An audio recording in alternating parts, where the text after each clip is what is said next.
Welcome viewer, wherever you are. This is another time that we are meeting here on a special edition that we host leaders who we have to talk to about a lot of things that happen within the political circles. Today, I am honored to be with one person here who is a well-known name in Kenyan politics and is also a member of parliament for Makadara constituency.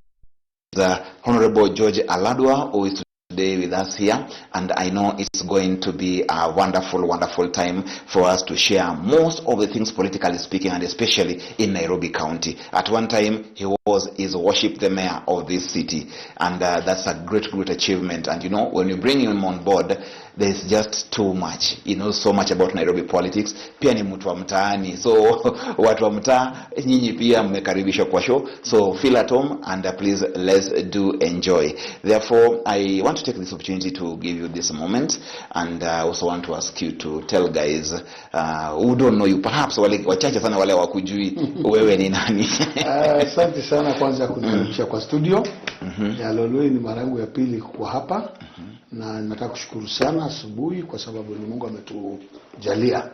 Naitwa Mheshimiwa Aladwa George, nikiwa mbunge wa Makadara hapa kaunti ya Nairobi, vile nikiwa mwenyekiti wa chama cha ODM kaunti ya Nairobi, vile pia ni one of the regional coordinators ambaye nilikuwa appointed na president na my party leader, tukiwa wawili, mimi na Mheshimiwa Kamanda na alikuwa pande ya Jubilee ya Uhuru, na mimi nikakuwa pande wa ODM kama regional coordinator. Na nashukuru kuwa hapa kwa Lolwe ili tuweze kusikia na kuweza kupatia wananchi mambo yale yanaendelea katika nchi yetu ya Kenya. Asante sana mheshimiwa, na karibu kwenye mazungumzo. Leo hii pengine tutaanza kuongea na ile swala nyeti ambayo saizi iko kila mahali. Najua kila mmoja anazungumzia BBI. Na BBI sasa ndio tuseme ndio swala nyeti ambalo kwa sasa hivi limeweza kuzungumziwa sana. Nyinyi kama bunge sasa hivi mnaendelea kufanya mjadala pale bungeni, na mjadala wenyewe tunakusudia pengine mwisho wa wiki hii huenda mmepiga ile kura ama mmeamua vingine vile mtaamua. Isipokuwa hiyo sio shida kubwa. Shida ambayo wananchi tungependa kujua ni kwamba, je, kuna nini ndani ya BBI? Mbona pande mbili za vutana? Wengine wakisema kwamba la, hii ile ripoti tulikuwa nayo hapo awali, wengine wasema ndio hii ripoti. Chama chako kiwemo hapo ndani, na najua wewe kama mwenyekiti wa ODM Nairobi una mingi sana ya kusimulia kuhusu swala hili. Je, kuna nini? Kwanza kabisa, wananchi wakati walizindua mambo ya BBI, ni process ambayo haikuanza leo. Ni process ilianza awali na imekuwa kwa muda, na kuna kamati zile zichaguliwa katika mitaa, katika constituency, katika counties.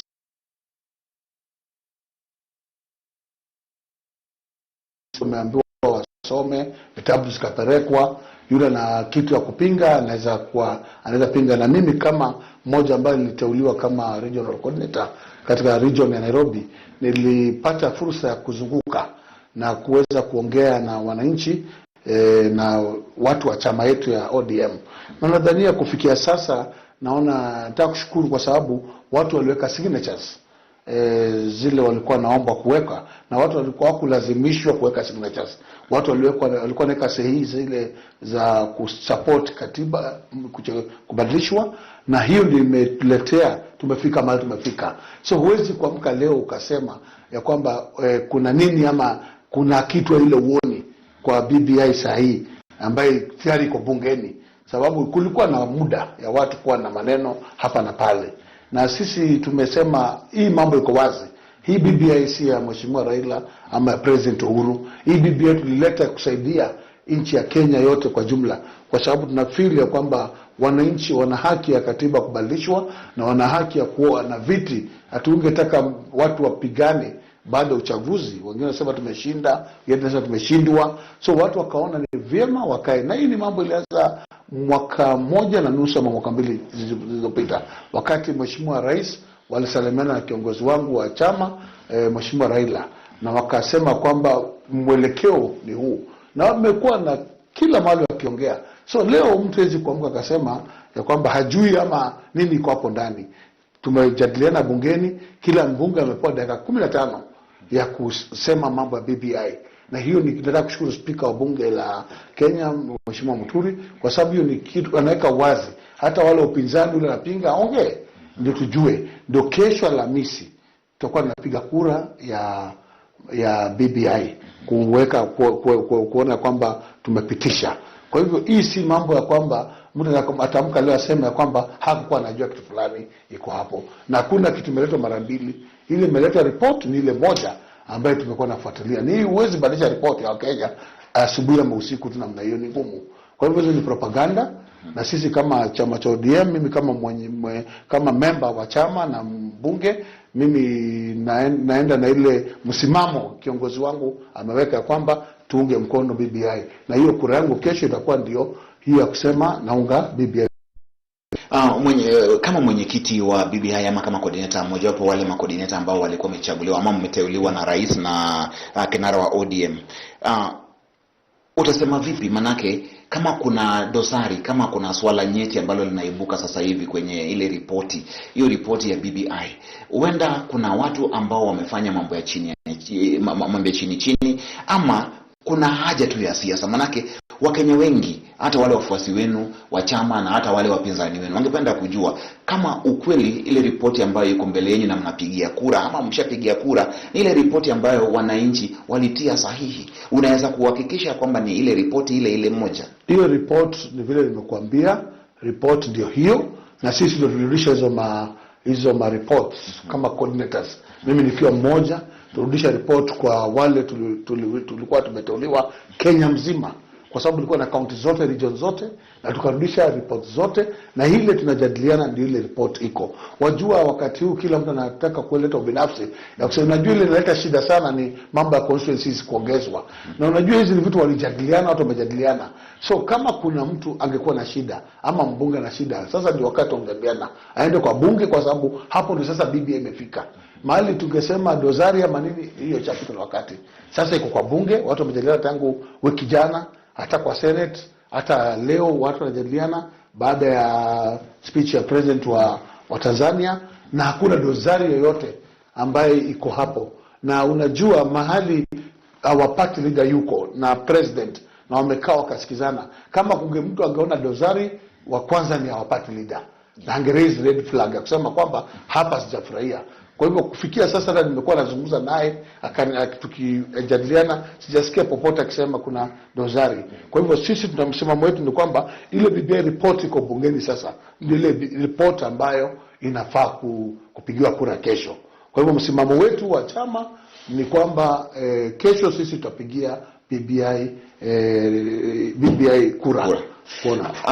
Kuna wale mawakili tajika kama wakili Orengo ambaye ni seneta wa Siaya, na pia kuna wakili Otiende Amolo ambao wameweza kuwa na sauti ya juu sana kuweza kupinga ama kusema kwamba hebu tuende pole kwa swala hili. Je, inaweza kuwa hao mawakili hawajafanya kazi yao kwa ile ustadi wa hali ya juu, ama hawajasoma vyema na wengine wamesoma vyema? Manake kuna mambo ambayo hayaeleweki kabisa, na nyinyi kama watu wa ODM inatoka kwenye nyumba yenu. Je, inaashiria nini? Wajua kila mtu ana demokrasia yake ya kupinga na kusupport. Pengine kama umeona kitu fulani, kama vile umesema Mheshimiwa Orengo na Mheshimiwa wakili Otiende Amolo wanafaa kuja kwa bunge, kwa sababu sasa ndio wakati muhimu ya hiyo mambo wanasema kuileta kwa bunge. Pengine kuna kitu wameona ambaye sisi hatujaona, na sisi tungesema kwa sababu hao ni viongozi tunawaheshimu. Orengo ni kiongozi wetu tunamheshimu, Otiende Amolo ni kiongozi. Nakumbuka wakati wa kesi ya petition walisimama na wakasimama na chama na wakasimama na presidential candidate. Kwa hivyo kama kuna kitu wameona dosari ambaye haendi vizuri, na ningetaka wakuja waseme, kwa sababu chama imeshatoa msimamo, na kiongozi wetu katika bunge Mheshimiwa Mbadi ashatoa directive ya chama, na sisi kama wale wa bunge tuko kwa ODM na tunaamini na loyalty ya chama, tutaenda na hiyo msimamo. So kama kuna issue Orengo ako nayo ata-address kwa Senate, kama kuna issue Otiende Amolo ako nayo alete kwa bunge. Na kila mmoja kwa dakika 15, hizo dakika mingi sana, uje useme mambo hiyo unafikiria ambaye haikufurahishi ama ifurahishi watu waseme, kwa sababu wakati unaenda kwa ground unapata mambo tofauti, unawekwa na kasumba na wananchi. na wewe unachukua mambo ya wananchi unakuja nayo. Na unajua kama nimekwambia process ambayo ilianza na salamu. Hiyo handshake akuje kaza BBI. So vitu zinakuja tofauti. Na hii ni wakati wa transitional politics ambaye tunaenda kuwa na uchaguzi ujao, uchaguzi mkuu wa nchi mwaka ujao. So tunataka kuona matarajio. Mambo ni mengi, hata sio hii unasikia hawa mambo ni mengi itakuja na lazima itaandaliwa tu na kuja na ni siasa. Je, nyumba yenu ya ODM kwa sasa hivi kuna msukosuko? Wewe kama mwanachama mkuu wa ODM tena mwenyekiti wa ODM katika eneo hili la tuseme katika jimbo la Nairobi, wahisi kwamba kunaweza kuwa na hali ya sintofahamu? Manake ODM kwa miaka mingi imejulikana kama ile chama ambayo inafuata mwelekeo wa party leader, ama yale tunaweza sema kwamba ni maadili. Sasa hivi tunaona kama kuna pale kuweza kutafutiana katika maadili na pia katika muungano huu wa ODM. Je, kuna kila ishara ya kwamba kuna msukosuko? Chama ya ODM ni chama kubwa sana katika nchi ya Kenya na vile katika East Africa na Afrika mzima. Unajua chama ODM naweza sema ndio chama ambayo iko na structure pekee yake Kenya hii, ambayo unaweza linganisha na CCM ya Tanzania, ANC ya South Africa. Na hii chama ikiwa na msukosuko utajua. Hii utaona kina Aladwa akiongea. Na ukiona mheshimiwa Aladwa hajaongea kitu yote, kwa hivyo kuna amani. Ndio kwa sababu hata nimekuja unihoji ya kwamba kuna amani kwa ODM. Na unajua katika hii hali ya handshake na BBI kuna wengi wakufurahia msimamo ya our party leader. Na kuna wengi wapendi chama kuenda vile naenda. Na kuna wengi wangetaka Raila akue huku, Uhuru akue huku. Na ndio wapate mambo yao. Na hata kwa Jubilee the same. So kwa ODM kwa sasa kuna msukosuko. Kwanza kaunti ya Nairobi sisi tumeshapitisha mambo ya BBI ambayo nazungumzia, tukaweka siri zetu zikapita ile namba walikuwa wanataka, na mimi nataka kuhakikisha kwamba chama cha ODM iko imara. Ni sasa tu ile mambo ya hapa na pale. Na unajua wakati baba amekuwa kidogo ako nje akiwa na maumivu kidogo, baba akinyamaza watu wanaona kama kuna shida na ODM. So wanauliza mbona baba aongee, baba ako wapi? Na hiyo ni kawaida ya siasa. Kwa hivyo sisi tunasema kwamba chama cha ODM iko imara kabisa. Na ukisikia changamoto kidogo hazikosi. Hata Jubilee kuna changamoto yao na UDA, hii watu wazungumzio. Kuna changamoto kwa vyama zingine zile za briefcase hapa na pale, watu wazungumzi. Kwa nini tu ODM hata mtu akikohoa tu kidogo wamanza kelele ati ODM hawasikizani? So watupatie nafasi yetu. Tupange mambo yetu ndani ya chama, kuona chama yetu imeimarika na yale mambo tumeweka kwa program zetu ziendelee. Na ndio tunasema tuna support kamili mambo ya handshake ya baba na President Uhuru, na vile tuna support 100% mambo ya BBI. So hakuna msukosuko kwa sasa. Huenda ulikuwa ni adhabu Mheshimiwa Otiende Amollo kuweza kungatuliwa kwenye ile kamati ya Justice and Legal Affairs Committee ya bunge. Ni adhabu chama imeweza kumwadhibu kuwa ni mtu ambaye ni mtukutu, ama ni vipi, ama ni mabadiliko tu ambayo mmeweza kufanya kama chama pale? Unajua mabadiliko ya kamati za bunge inaweza fanywa wakati wote. Na sijasemi Otiende Amollo amefanya hivi ama afanya vile. Lakini inalingana na pia msimamo wa mtu. Na pia nimekuambia kuna kitu mheshimiwa marehemu Kajwang alisema wakati mwingine, na nimeona hiyo clip jana, loyalty katika chama. Hiyo ni mambo lazima ikue, kwa sababu hii ni wakati ambao tunataka Raila Amolo Odinga ambaye ni kiongozi wetu, ni party leader wetu, akue president mwaka ujao. So hatungetaka kuona kizungumkuti yoyote ya kuzuia yeye, kwa sababu kuna uhusiano yake na bora na president ambaye tunaona ina ukweli ndani yake. Kwa hivyo tumpatie party leader nafasi, sisi kama wanachama wake, kama members of parliament, kwa sababu mimi nimechaguliwa na tiketi ya ODM. Na ODM ikisema msimamo wake katika bunge ni huu, mimi Aladwa ni nani nipinge? Kama nina haja ya kupinga nitoke kwa ODM, nichaguliwe independent nipinge. Lakini kwa sasa lazima tufuate msimamo wa chama. Na mtu yote ambaye afuati msimamo wa chama ana haja kutolewa. Hii si kitu kubwa ati utafikiria ati si wewe wa kwanza kutolewa katika kamati, na sijasema amefanya makosa, kwa sababu nimekuambia ni wakili ambaye amesimama na chama chetu. na ni wakili ambaye tunamheshimu kwa chama. So mabadiliko inafanywa kila mara. Hata mimi nilikuwa kwa kamati hii, nikatolewa kwa kamati hii, nikawekwa kwa kamati ile. Hiyo si kusema kwamba nimekosa nidhamu. So msimamo wa chama ni kitu ya maana sana. Nataka pia kusema kwa hiyo tu point yako ya kwamba wale wamechaguliwa, wale wa MCS, kwa sababu hii nimeona watu wengi wanakosa nidhamu ya kwamba ni kama walijichagua kule wameenda. Kama mtu amechaguliwa kwa county assembly, amechaguliwa kwa senate, amechaguliwa kwa bunge, amekuwa women rep, amekuwa nani ndani ya chama, inafaa uheshimu chama hiyo.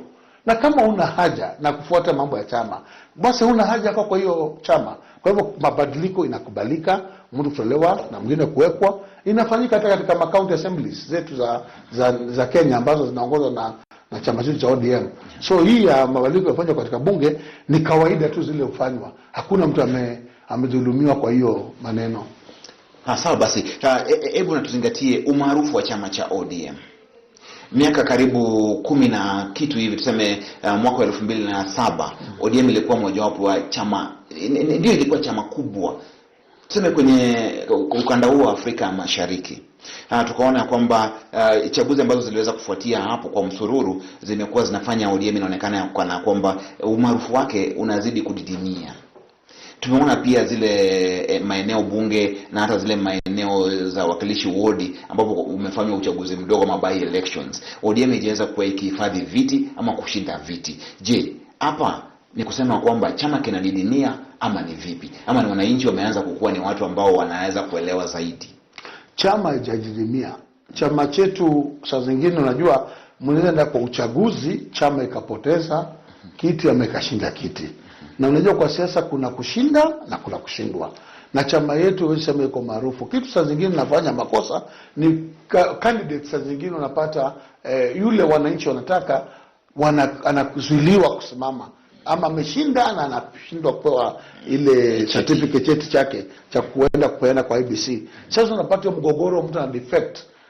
Inafutakana wafanye research before kama kuna any by election inafanyika popote. Tutume watu wa research ambaye sasa naona chama imeanza kufanya, kuangalia nani yako popular kwa ground na hii ikifanyika itakuwa namna gani. Kwa hivyo kuna saa zingine makosa kidogo kidogo ambazo zitaenda zikirekebishwa. Kwa hivyo hakuna mahali chama yetu imekosa umaarufu. Chama yetu bado iko na umaarufu zaidi, na leo nataka kurudia kusema kwamba chama yetu peke yake ndio katika kila kaunti. Kwa sababu mimi kama mwenyekiti wa chama cha ODM Nairobi, mimi ndio bado mwenyekiti wa wenyekiti wa taifa ya taifa katika kaunti zote 47, bado mimi ndio mwenyekiti wao. Na unapata katika hizo kaunti tuko na chama mpaka Nyandarua na ofisi ambayo inafanya kazi. Ukienda kule Thika tuko na ofisi.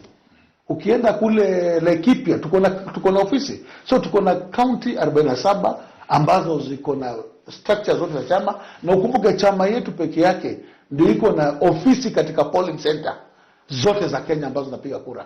Tuko na wenyekiti na officials wa chama katika zile centers za kupiga kura. Alafu rudi katika zile wards ambazo kama Nairobi tuko na wards 85 ambazo zinaongozwa na machairman na kuna polling centers chini yao. So structure yetu huwezi compare na chama zingine. Na ukienda katika after constituency, ukija katika county tena tuko na coordinating team ambaye mimi ni mwenyekiti. So mimi nikitaka mwenyekiti wa Ruaraka sasa hivi unanipigia, ninamuita hapa kwa Lolwe ndampata. Kwa hivyo hii ni chama ambaye pia tena ya pili iko na makabila zote. Mimi natoka katika mkoa wa Magharibi. Na watu wanasema hii chama yetu ni Wajaluo. Hiyo ni uongo. Kwa sababu nilikuwa mwenyekiti kwa tamu ya pili, hii ni tamu yangu ya 3 nikiwa mwenyekiti. Na mimi natoka Magharibi, mimi ni Mluya. Na unaona mimi ni mwenyekiti wa chama na nimekuwa mpaka mstahiki meya katika chama cha ODM. Na unaona bado mimi ni mbunge, nimechaguliwa katika tiketi ya ODM. So mtu atamka asema kwamba hii chama ni Raila, hii chama ni Wajaluo, hiyo ni kitu hakuna. Tuko na wabunge wawili na katika Nairobi tuko na Mheshimiwa Timu Wanyonyi ni Mluya. Ukiona mimi ni Mluya, utapata kabila tofauti katika chama chetu. Kwa hivyo hata kwa MCS tuko na MCS kama 15 kutoka Western province ambayo wako Nairobi na MCS, na tumechanganya na kabila zote. Ukienda Ukambani utapata ODM ambao unasema tu Wiper ndio wengi wako wengi kule. Hapana, ODM tuko na ofisi na chairman wa county mpaka kule mashinani. So hakuna chama iko na umaarufu yake. Ukiangalia chama zingine utapata kabila moja, officials wote ni kabila moja. Hata ukiangalia national office zao za chama kubwa utapata the same. So chama yetu kwa maarufu bado, na sasa kuna vile National Election Board imewekwa mpya kwa chama. Hiyo inaonyesha kwamba kuna changes ambazo zinakuja, na kuna pia zile kamati zimeteuliwa. Kuna Central Management Committee ambayo inajadiliana kitambo tolewa kwa chama, lazima kuna vile masharti lazima iangaliwe. Kwa hivyo chama yetu iko na maarufu, chama yetu na msimamo, na chama yetu naiombea sana kwa sababu ni chama ambayo itashinda serikali, itachukua serikali mwaka ujao. Una uhakika? Nina uhakika itachukua serikali mwaka ujao. Ni Mheshimiwa George Aladwa, mbunge wa Makadara. Eneo bunge hilo ni eneo bunge ambalo liko katika kaunti hili la Nairobi, na tunaendelea na mjadala wetu. Mheshimiwa, kabla tuende kwenye mpumziko mafupi tu, pengine niweze kuzungumzia tena swala la BBI na pale kusalimiana kwa kinara wako wa chama na Rais Uhuru Kenyatta. Tangu jadi hiyo wakisalimiana hadi siku ya leo, waweza sema kwamba ile meli, ile mashua ingali iko dhabiti, ingali bado iko imara, ingali ile handshake ipo, na nimesikia kwamba unakusudia kwamba mwenyekiti wa ODM ama tuseme party wa ODM huenda akawa ndio candidate ama akawa ndio presidential candidate ama president, tuseme hivyo hapo mwakani. Je, ni kupitia hii handshake ama mna mbinu zenyu? Kwa kifupi tu ndio tuelekee kwenye mapumziko. Unajua handshake ilipokuja tulipiga kura mwaka jana 2017, na hiyo kura kulikuwa na utata fulani ambaye ilienda kotini. Kwenda kotini, sisi kama ODM hatuku participate na ile NASA coalition kwa ile uchaguzi ya pili, lakini Rais Uhuru Muigai Kenyatta pamoja na kinara wetu wa ODM Mheshimiwa Raila Amolo Odinga walikutana wakasalamiana. Na unajua hata mimi kama nimekosa na wewe, tukutane tusalamiane. Hiyo inaonyesha kwamba mnatakiana amani, maridhiano. Na pili, wakasema katika hiyo salamu hapo salamu, sababu walikutana kwanza wakaongea ndio wakaweka handshake na wakajadiliana mambo fulani ziweze kufanyika katika kabla uchaguzi ambayo tunaelekea. Na hiyo ndio mambo sasa yanaendelea. Ndio maana imezaa BBI, imezaa watu kufanya kazi na serikali. Haijasema ODM imeingia kwa serikali, tunafanya cooperation na serikali. Na hakuna mahali Uhuru Kenyatta aliandikia na Raila ya kwamba atakuwa president, yeye atamsupport akuwe president 2022. Hiyo ndio problem ya watu sasa. Kama chama tuna haki ya kuweka presidential candidate. Tumekuwa na presidential candidate Raila 2017, 2013. Pia kuna haja sisi kama wajumbe, mimi nikiwa MP wa ODM ama nikiwa mwenyekiti, mimi ni mjumbe wa chama, mimi ni delegate wa chama, na nina haki kama delegate wa chama kusema Raila anafaa kusimama tena 2022. Hakuna hatia yote hapo. So tuna matumaini, na kila mtu akienda kwa uwanja, kila mtu ana matumaini ya timu yake kushinda. Kwa hivyo mimi nina matumaini ya kwamba ODM kama chama wanaweza shinda kama kutakuwa na muungano wowote wa vyama vingine, kwa sababu nikiangalia Raila ni the best candidate 2022 bado kwa presidential position. Na hiyo system ya kwamba wengine si wazuri, nasema yeye ni mmoja wa yes, amazidi, kwa sababu nikiangalia vile amekuwa na mwenendo yake na siasa zake na kusimamia. Hata sasa napita kwa barabara naulizwa, mheshimiwa mbona Raila ongeangi? Nauliza Raila ataongea kwa nini kwa podium gani? Kwa sababu yeye ameteuliwa kama mkuu wa AU afanye kazi ya manyumba kule, na yeye bado ni party leader, kuna president, kuna deputy. Kwa hivyo hakuna mahali party leader wangu Raila aliandikiana, na hakuna mahali ametuambia ya kwamba lazima Uhuru amsupport. Kuna tu mambo walikuwa wameandikiana, na wakiona kama Uhuru akiona ni vyema wafanye muungano na Raila na support ndugu yake, mimi sioni makosa. Kwa hivyo hii ni kitu iko very clear. Kama chama tayari unaona kuna wagombea viti watatu katika chama chetu. Kwa hivyo inakuonyesha demokrasia iko. Kuna Oparanya ambaye ni gavana na anaondoka wa Kakamega, kuna Joho ambaye ni gavana wa Mombasa anaondoka, na pia vile kuna kinara wetu. So wataenda kwa debe katika ile delegate conference, tuteue mtu mmoja ambaye atasimama.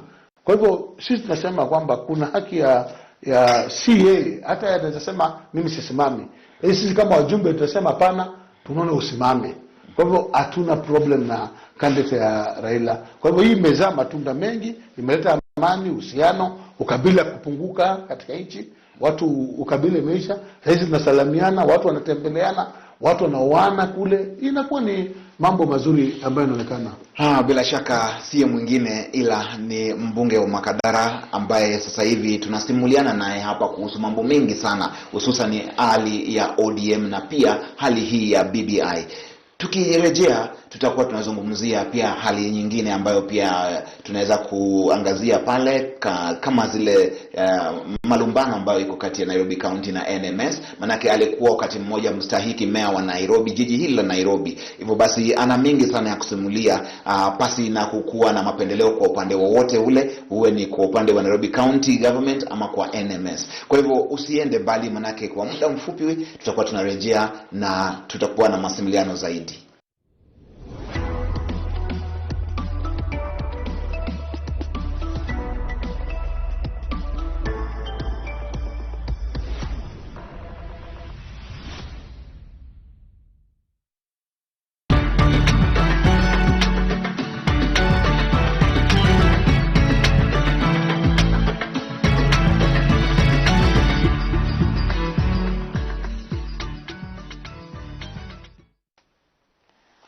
Bima Ramadan rumo koro gonwa uriti wada ja Islam ifungo ndalo pradek ifungo ndalo go dutote be chunyu solokore mi bedo gi luoro moro be se ywak nurut Nyasaye be se time dhikri kata 100 be se kwa kata ngono odiochieng' achiel de 100 be se tieko somo Qur'an ikraul Qur'ana fi shahr Ramadan samur Qur'an.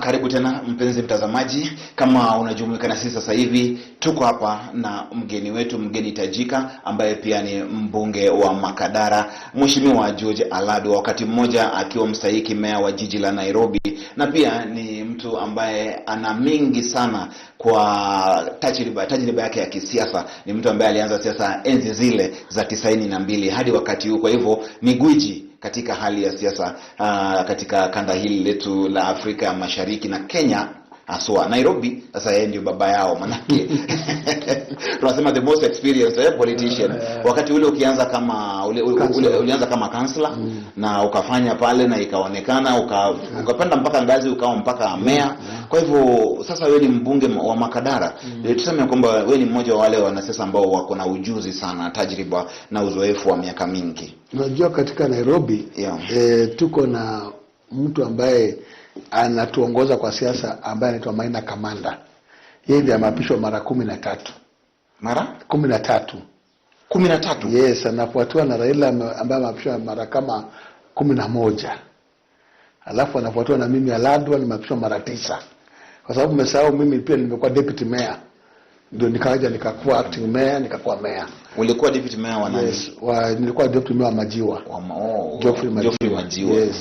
So nilianza kitambo. Hao watu wote unaona Nairobi walipata 1992. So wako kuwako. So vile umesema ni kweli. Hakuna kitu ambayo umeficha.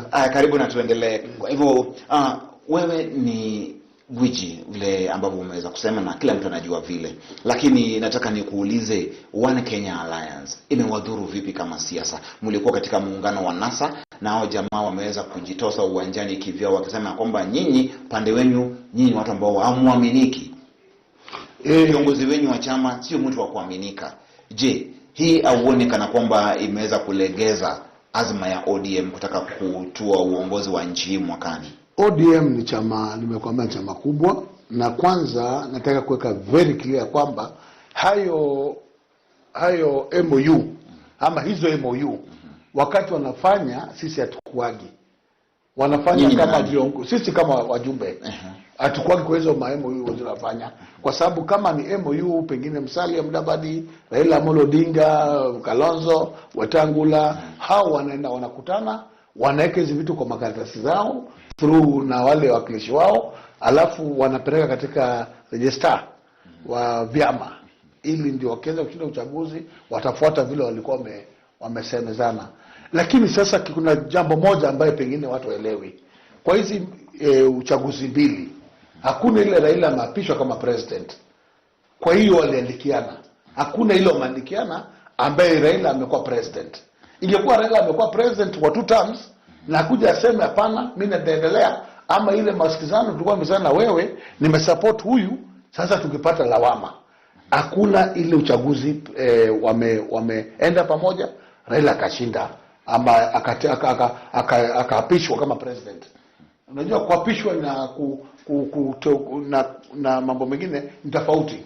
Kwa hivyo 2013 tulikuwa na code, this time tulikuwa na NASA. Na hizo zote hakuna ile Raila maapishwa kama president. So hakuna vile utasema mtu si mkweli. Mimi nataka kusema kwamba hiyo ni mambo ya utani, pengine kuchafua jina ya baba na kusema kwamba yeye si mtu ukweli. Kwa hivyo mimi ukweli ile naona kama mfuasi wa chama cha ODM, hiyo makubaliano kwako na sijaona mali amekuwa patent. Jambo lingine, tulipokuwa tunaenda Uhuru Park, wengine walikuwa wako kuja kwa hiyo Uhuru Park. Unakumbuka mimi baada Uhuru Park, because mimi nilikuwa master of ceremony na Joho, because mimi ndio nilikuwa kwanza kama chairman wa chama, nikaalika Joho kama deputy party leader. Sababu deputy party leader mwingine hakukuja pia. Hakukuja. Hizi vitu zilikuwa wewe ni gavana wa Paranya. Yes, hakukuja. Hii tutakumbushana. Hii si mambo ya kuongea, tutaongea rais hivi na kuongea rais. Sisi kama chama tunaangalia.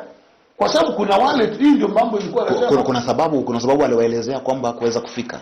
Unajua kuna cha sababu hapo. Hii ilikuwa very clear na programs zilikuwa hizi wakati huo. Ili kitu ilifanya dharani, tuweka serikali ukasema ingizeni muwapishe baba kama presidential candidate, kama presidential wa wananchi, kama president wa wananchi, sorry. Na tukaenda Uhuru Park. Na kwenda Uhuru Park, baada ya mimi kuongea na kufanya remarks zangu, nikakaribisha Joho. Joho akakaribisha Miguna na mheshimiwa TJ Kajwang. Huyo aliwaraka kama wale wakaapisha baba, kwa sababu hao ndio walikuwa mawakili. Na wakamwapisha. Na baada ya hiyo tunaona mimi nilishukua kwanza kwa wiki hiyo Saturday nilishukua nyumbani kwangu na maskari wengi sana wakashika Kajwang. Kesi yake ilikuwa Kajiado, mimi kesi yangu ililetwa Nairobi, Kilimani. Mimi nilishikwa nikapelekwa Isinya. Hiyo siku nakumbuka ilikuwa Saturday asubuhi, na Kajwang akashikwa, Miguna akashikwa kwake nyumbani.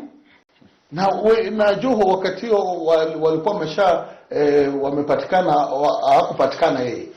So ukiangalia ratiba wale walikuja katika hiyo kuapishwa kwa baba, inakuonesha watu wale wako serious na wanataka kuchukua nchi. Because sio tulitaka kuona. Mheshimiwa Aladwa, pengine nikuulize, je, mtatumia hiki kama kigezo kwa kuonyesha kwamba mtu fulani? Hatutumii, najaribu kusema tu. Sababu si walikuwa pamoja. Hata before hiyo walikuwa Homa Bay. Kwa rally kubwa kila mtu alikuwa huko. Wakisema lazima Tuesday tukue huko, lazima. Na wakaweka baba pressure, baba kama utapishwa mambo yako yameisha. Ilikuwa ni pressure baada ya pressure. So watu wakasema basi twendeni. Watu wakuonekana hata wa ODM wale wa ODM naweza wataja wako huko, na ukiona wakiwa huko nje wanaongea sana. Hiyo ndio wakati ulikuwa unahitaji kusimama na baba, hawakusimama na yeye. So mimi ningesema MOU ile walisikizana, ambao umeuliza na Kenya, hiyo One Kenya Alliance, One Kenya Alliance. Hakuna bali baba amechaguliwa kama president ambaye amemaliza muhula wake, sasa anafaa kuachia mtu. Hakuna. Kwa hivyo kwako wewe pengine hao ndio ambao waonyeshi kuwa na ile hali ya utulivu. Mimi hiyo ndio wadi sasa wamesema mzuri. Wangekuwa na utulivu. Kwa sababu ukiangalia baba kwa sera zake, baba anapenda utulivu. Hana problem support mtu wote. Baba anasema sio tosha. Alisema Kibaki tosha. Wakati hiyo na ilikuwa ni short notice. Akakuja Uhuru Park akasema Kibaki tosha. Uliona baada ya Kibaki tosha vile madharau alifanywa. Zilikuwa madharau baada ya madharau.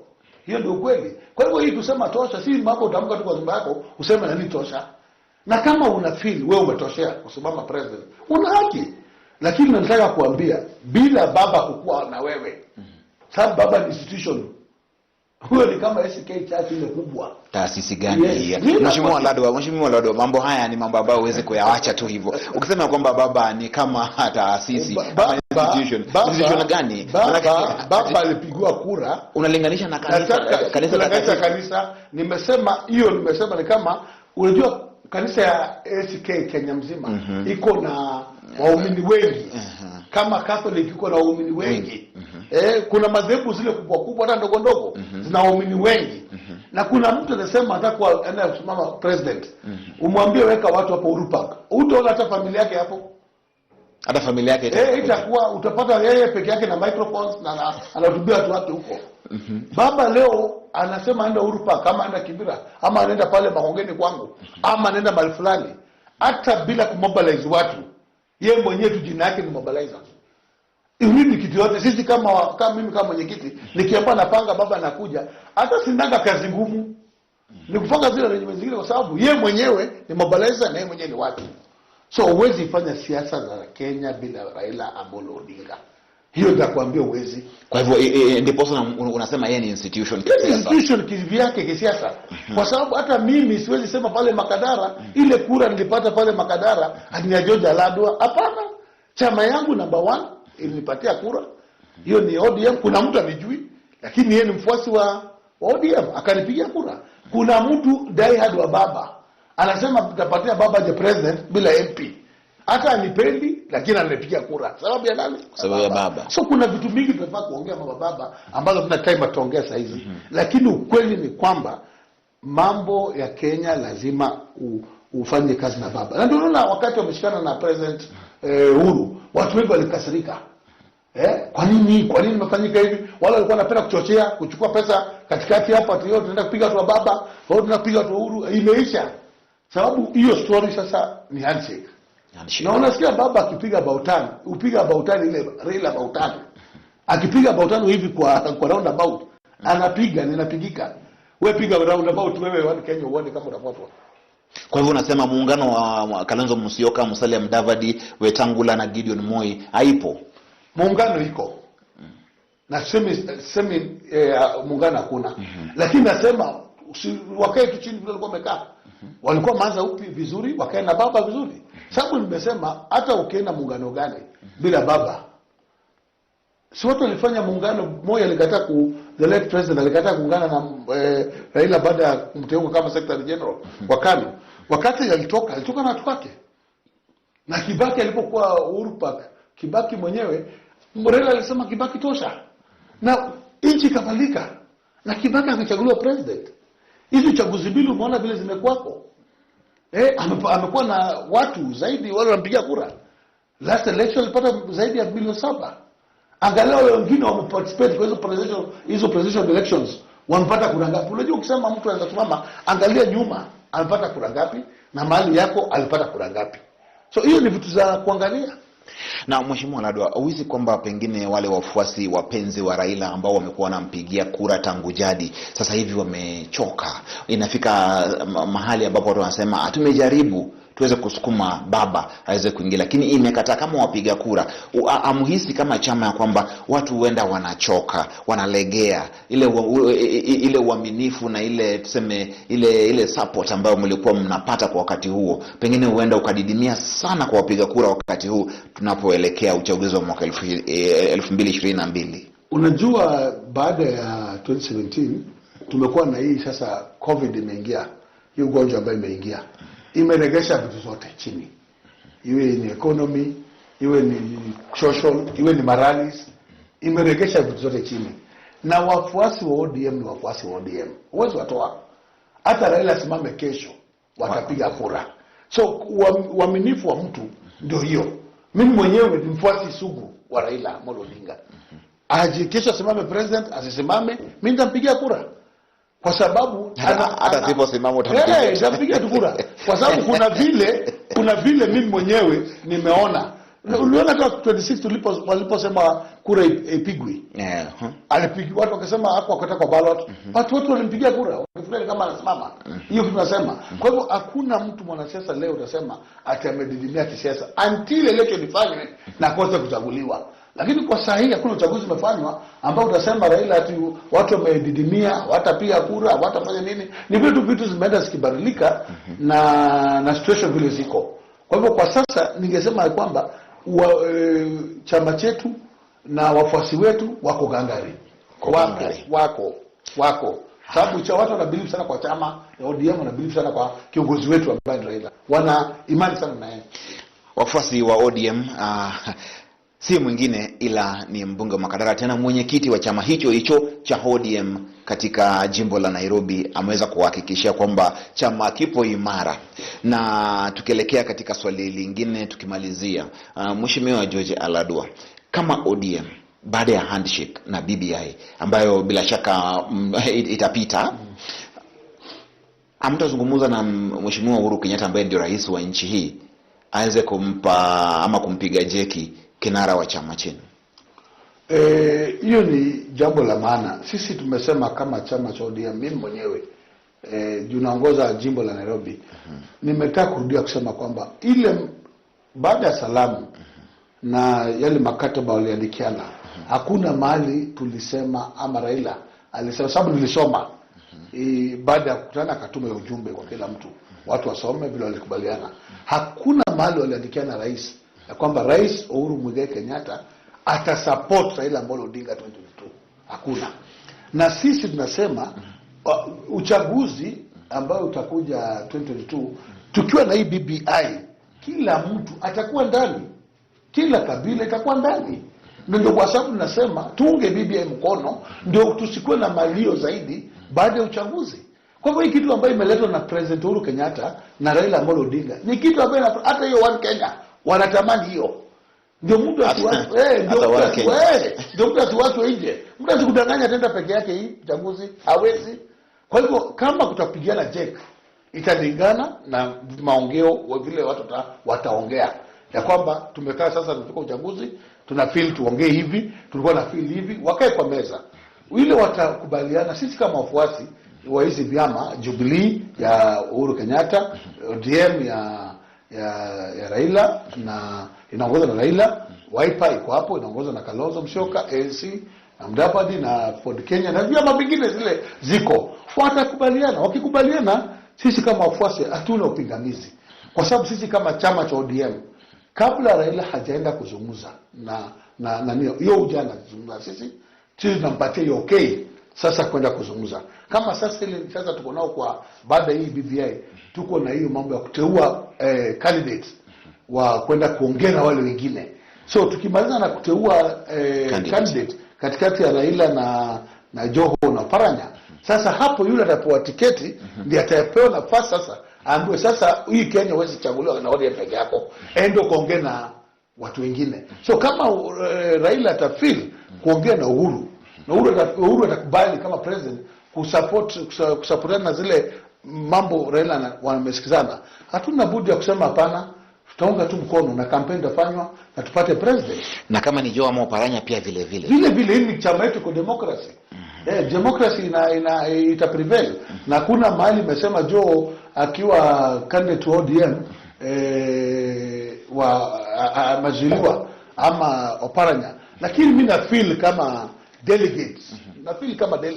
Na hii ni maoni yangu kama delegate ambaye nitaongea wakati hiyo ya kwamba hawa wawili wa step down, kwa sababu sasa mbona nimesema na siasa nzuri na wamekuwa na baba kwa muda mrefu sana. Mimi nimesema bwana msiwapatie pia au kama watu wadogo wa baba nafasi pia waweze kuongoza chama. Unajua wewe ni mwanahabari mimi. Mwanahabari. Na umeniuliza swali. Sasa mimi nasema kama Aladwa ambaye ni delegate wa ODM, kwa sababu sasa hatutaki confusion. Unajua hata kwa soko ukienda kuuza ng'ombe na uuze ng'ombe, unataka kuuza ng'ombe 3 na ulikuwa umetarget moja. hauwezi kuuza pamoja. Lazima tuende na ng'ombe moja ndio tukauze kwa soko. So mimi nataka kusema kwamba kila mtu ana demokrasia kusimama. Lakini mimi mwenyewe kama mjumbe wa Nairobi na mimi nitaongea na wajumbe wengine, mimi nitasupport presidential candidate wangu katika chama awe ni Raila Amolo Odinga. Kwa sababu akiwa yeye ndio candidate, tutakuwa na umaarufu wa kuongea, hawa na nafasi zao, tuwapatie nafasi yao, na tuseme ni wabaya hawajatosha, wametosha kabisa. Lakini mimi kama mjumbe, kura yangu katika kama mjumbe kwa nomination kabisa ya ODM nitanominate Raila Amolo Odinga. Sawa sawa. Hebu tuweze kubadilisha kidogo. Je, waona vipi NMS na county ya Nairobi? Ukiangalia tuseme sasa, kulingana na maoni yako kama mtu ambaye amekuwa ni mayor wa nchi hii, kati ya NMS na Nairobi government kabla Sonko atoke, je, utasema kwamba NMS imefanya vyema ama system ile ya governor ndio mzuri ama ndio ipi? Manake unajua hata wewe ni kama mwenyekiti wa Nairobi wa ODM, una kila sababu ya kukuwa na wasiwasi ama una kila sababu ya kuweza kuuliza ama kujua, je, NMS inawapa wakaaji wa Nairobi huduma ambayo yastahili au sivyo, ama ilikuwa ni wakati wa governor na serikali yake walikuwa naipa Nairobi huduma au sio vile? Manake wakati unawadia watu wengi wanachanganyikiwa na waelewi kuna nini, waelewi watafanya vipi. Manake ni kama kuna serikali mbili ambazo zote ziko kazini katika kaunti ya Nairobi. Je, maoni yako ni vipi? Mimi kwanza nataka kushukuru President Uhuru Kenyatta. Wakati hii si jambo mara ya kwanza. Kuna wakati the late President Moi aliappoint mwanajeshi Shigoli kuja kufanya usafi katika Nairobi. Wakati walikuwa nataka kila mahali. So aliteua Shigoli, na Shigoli alifanya kazi yake, akatoa takataka Nairobi. Na Nairobi unajua kwa ikiwa ni county, Nairobi ndio capital city ya Kenya. So wakati president aliteua Major Badi kuja kusimamia NMS na kusimamia kazi zingine ambazo zile alipewa kutoka kaunti ya Nairobi, I think tangu achaguliwe Major Badi kumekuwa na changes zile zimeonekana. Sababu mimi nimekuwa mea hapo. Unajua wakati huo sisi tukifanya huduma hatukuwa na ile pesa hawa wako nayo. Pesa ambayo wako nayo imepitishwa kwa katiba kwamba pesa fulani lazima iende kwa kaunti. Na sasa tunapia kwa BBI pesa hiyo imeongezwa tena. Asilimia 35% inakuja katika counties kufanya maendeleo. Na unaona Major Badi na hiyo time kidogo na pesa kidogo ambayo amekuwa nayo ameleta changes katika Nairobi. Hii inataka teamwork. Hauwezi kuwa gavana unafanya kazi peke yako. Ukiwa wakati nilikuwa mayor nilikuwa na kamati yangu ambayo ilikuwa na mawaziri wake wakati walikuwa jina machairman, na hii ambayo sasa gavana ako nao masisi magavana wako nao mawaziri wako na madepartment zile wizara ambazo wakati tunaita departments, na ziko zote ziko function. Na tuwezi kubali ya kwamba gavana amepewa kazi, yeye kazi yake ni kubishana na president, yeye kazi yake ni kugongana na wananchi. Kazi huwezi kuwa nafanya na hiyo. Kwa hivyo Badi, mimi kulingana na vile nimeona kama mkaji wa Nairobi, nasema na msupport 100%. Amefanya kazi na timu yake na ana consult leaders, MPs, ana consult MCS, na hiyo ndio kazi tunataka, kwa sababu kazi ambayo Badi amepewa sio yake kama Badi. Amepewa na rais, angalie zile malamishi zimekuwa kwa jua Nairobi, maujenzi zinaendelea kila siku, wizara ya planning, wizara ya environment, mabarabara tunaona sababu kuna changes ambazo zinafanywa, na hizo ndio vitu bora tunataka. So tumpatie support, tutarajie mema, kwa sababu Nairobi ukiweka tu siasa zote inakuwa ni mbaya. Natakana kama gavana umechaguliwa, unaweka siasa kando, unaweka vyama kando, unafanya kazi ambayo umechaguliwa kama gavana. Si kubishana sote na wa viongozi, inakuweka katika hali mbaya. Ingawa Sonko alifanya kazi zake, aliweka developments, alifanya kazi, amejenga substations na amejenga mabarabara pia yeye. Lakini sasa unaona hiyo comparative politics kila mara kupigana inakuletea shida. Na unajua rais pia lazima heshimike, yeye ndio president wa Kenya. Huwezi kuwa president wa Kenya mtu ni governor na kudharau, kwa sababu lawama itakuja kwa serikali yake, haitakuja kwako kama governor, itaenda kwa serikali kuu, na yeye ana ajenda zake zile 4 ambazo zinafaa kusapuriwa na kila county ama kila governor. So mimi na kufikia sasa naona Badi na timu yake wamefanya vizuri, na hiyo ndio mambo tunataka, kwa sababu wageni wanaingia kila siku Nairobi. Nairobi ina population ya kama watu milioni 5 na kuna milioni 1 ambao wanaingia wakitoka kila siku. So wanaangalia, tunataka usafi, security lazima ikuwe vizuri, na tuone mabarabara zetu ziko sawa, kila kitu iwe na environment mzuri.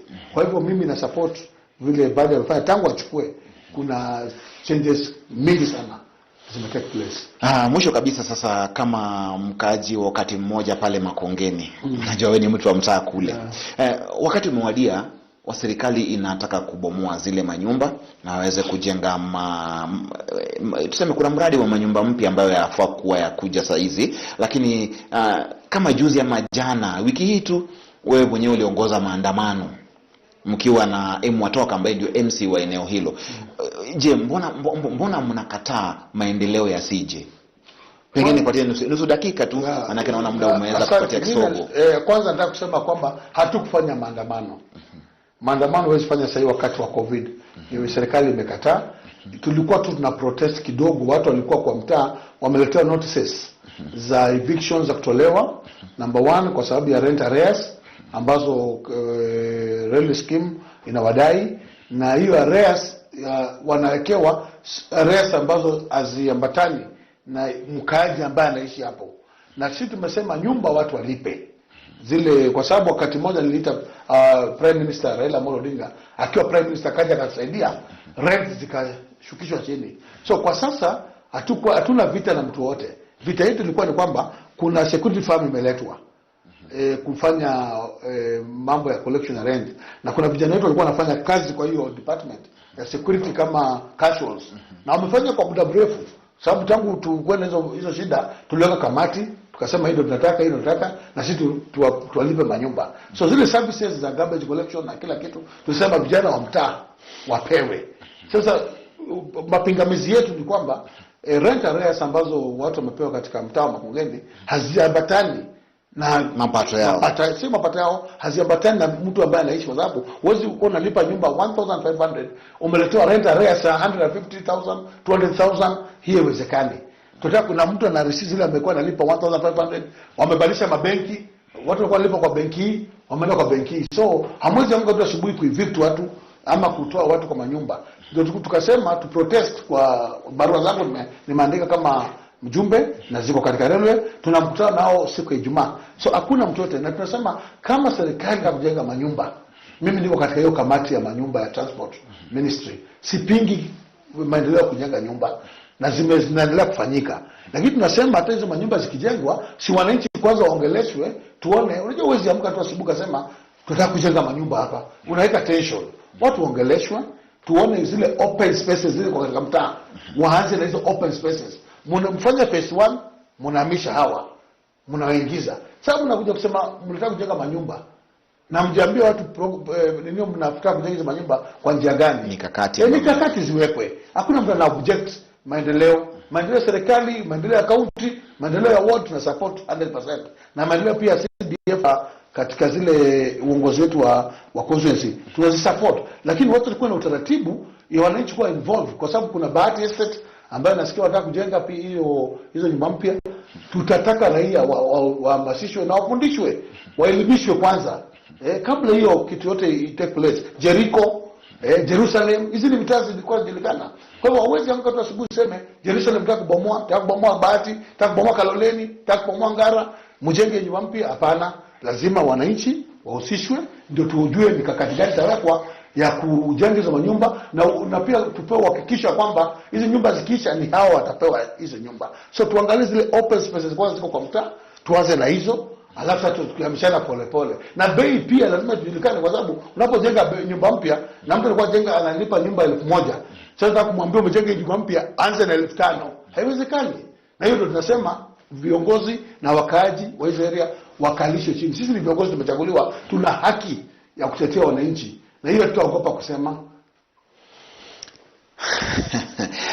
Ndio ameyasimulia, ameweza kuyafafanua kwa kinagaubaga, ameoleza Kwa mapana na marefu tumekuwa na wakati mzuri sana tukijadiliana hapa na aliyekuwa mstahiki mena sasa hivi Mheshimiwa George Aladwa, ambaye ni mbunge wa eneo bunge la Makadara katika jimbo hili la Nairobi. Ndio najua kuna mengi sana ambayo tungependa kuyazungumza, lakini kwa sasa hivi muda umetupa kisogo na meli hii itaweza kutia nanga sasa hivi, nikijua kwamba nafasi mwingine utaweza kupatikana. Mheshimiwa, tukikuita wakati mwingine tena njoo uweze kutusimulia zaidi. Nitakuja. Asante sana. Kwako mpenzi mtazamaji, imekuwa na wakati mwafaka sana kuwa na wewe. Wacha tupatane tena katika runinga yetu ama yako unayoipenda ya Lolwe TV wakati mwingine. Kuwa na wakati mwema.